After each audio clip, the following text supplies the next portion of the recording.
Hey, what's up, everybody? Cinephile Mike here, and it is season 4 of Awards Season Reviews. 98 reviews coming at you in 98 days, counting down to the 98th Academy Awards. Quick reminder, before we dive in, please make sure you hit that subscribe button so you don't miss a single episode of Awards Season Reviews. You gotta figure out all those things to see. The holidays are coming. Let me help you find what to watch, whether you're cozy at home or running out to the theater. Today marks a wrap on our second theme week, Gotham Week. We have looked at 7 films that were nominated for and or won awards at that ceremony and are still looking for some and may have won others. And to wrap up the week, we're going to go out with a song.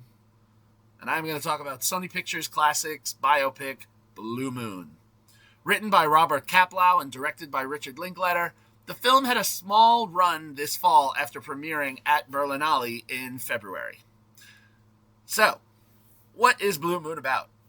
Well, it's March 31st, 1943, and Broadway is alive with anticipation as Oklahoma opens at the St. James Theater.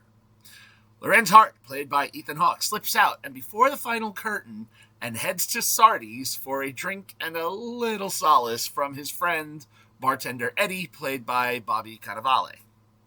Now, Hart is struggling. The show marks the first collaboration between Richard Rogers, played by Andrew Scott, and Oscar Hammerstein II, played by Simon Delaney, signaling the end of his long partnership with Rogers, which produced hits like The Girlfriend, The Boys from Syracuse, A Connecticut Yankee, and Babes in Arms. Now, at Sardi's, Hart confides in Eddie and Morty, played by Jonah Lees, a soldier on leave and the pianist for the night, affectionately nicknamed Knuckles. He's also expecting his new muse and love, Elizabeth Violent, played with absolute grace by Margaret Qualley, though her screen time is a little brief. As the night progresses, Rogers, Hammerstein, and the Oklahoma team arrive at Sardi's to celebrate opening night, all nervously awaiting the dreaded New York Times review.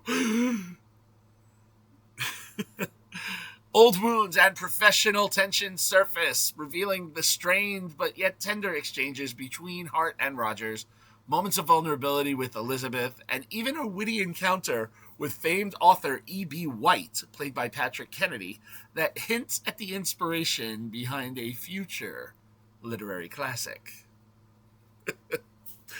The film unfolds largely in real time, capturing the intimacy and energy of that opening night. Through this lens, we see Hart navigating professional disappointment, personal longing, and the bittersweet reality of creative separation.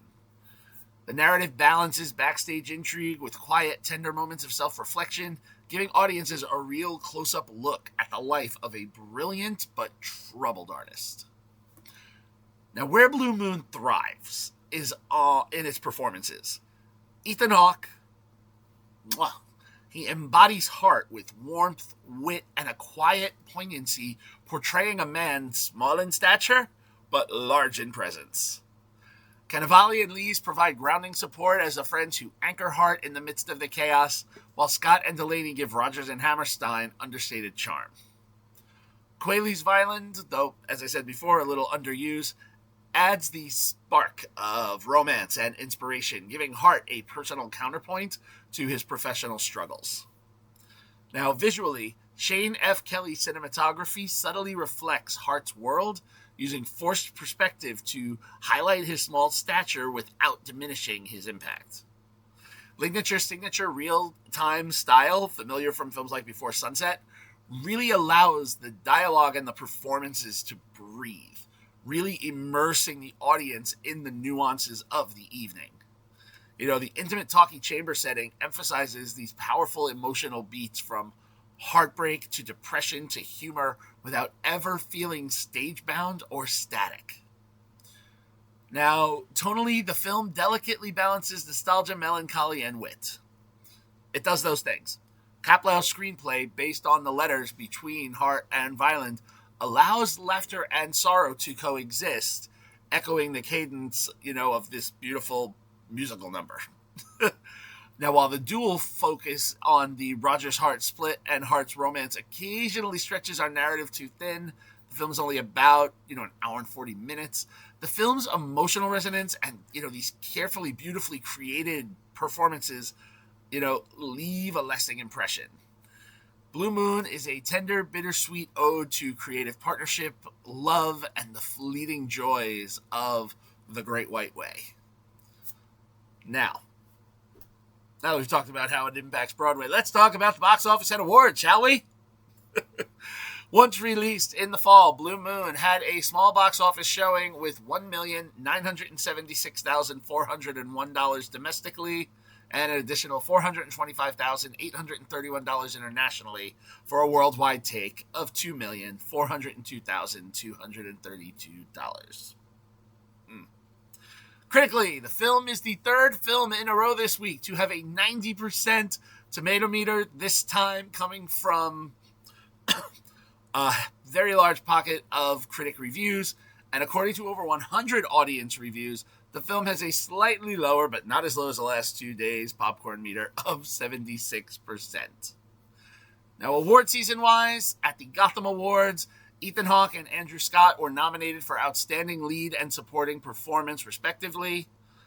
And at the Golden Globes, Ethan Hawke is nominated for Best Lead Actor in a Musical or Comedy, as well as the film being nominated for Best Musical or Comedy, and also at the Critics' Choice Awards. Other notable highlights include Hawke being nominated for Actor of the Year by the London Critics Circle Film Awards, and winning Best Lead Performance by the Los Angeles Film Critics Association.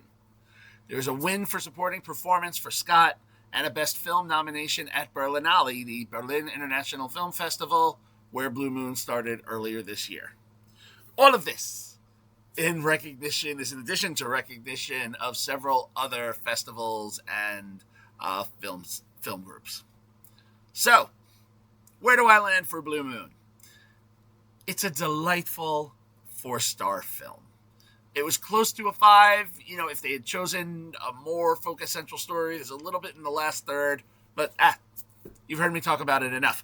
If you would like to catch Blue Moon, as of this recording and posting, the film, I'm sorry to report, is only available for digital rental or purchase. There is no streaming information as of this time.